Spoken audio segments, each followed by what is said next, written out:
izay ihany koa no mahakasika an'iny na ny heviny mahakasika ny fiakaran'ny vidiny entona fandrehatra na ny gaz ny filohan'ny GPGLSS na ny fikambanan'ny mpitantana tobitsolika eto Madagasikara. Raha antsika toy izao manaraka izao ny fanomikevy.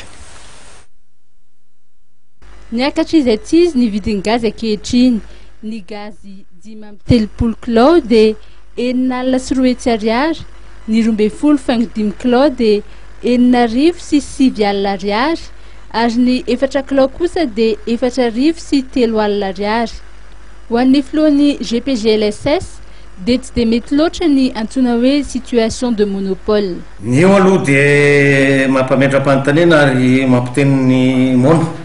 Zay angamba ny ataoko hoe itenenako azy satria mba azo eritreretina ve hoe vidina tavoangina gaz 12 kilao dia fiakatra 4 alina amin'izao fotoana izao ariary.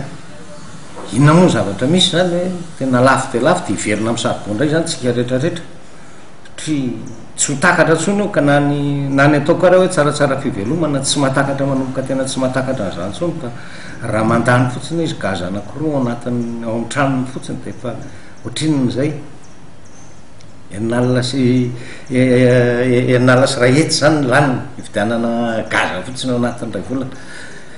Tsika moa to Madagasikara dia tsisy afa-tsy ny vito gaz raha ny fahalalako azy. Mialatsiny manonona an'izay satria izy reriny eto ary io situation de monopole io tsy dia mety loatra satria ny situation de monopole dia mitarika amina ataoko hoe tsy maintsy fiakarana vidina entana foana na inona ho atao ka zay lafon'izay angamba mety zany aloha tsy dia hoe misy fahatson'ny fanjakana tsy hoe tena entsiketsika foana ohatran'izao tenako fa tokony jerevana hoe inona no mety tokony antso tsika investisseur ary tsy ny investisseur angamba fa nivelany no tsy mieritreritra ny hiditreto fa matahotra fotsiny aloha amin'izao fotoan'izao mbola tsy tena sambyroboka tanteraka ao anatin'ilay.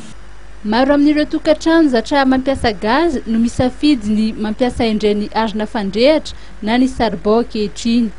Manomboka miakatra ihany koa ny vidin'izany arina fandrehatra izany ka raha manodidina ny 4.1 alina na 5.1 alina teo ny gony dia efa tafakatra any amin'ny 4.1 alina izany ankehitriny.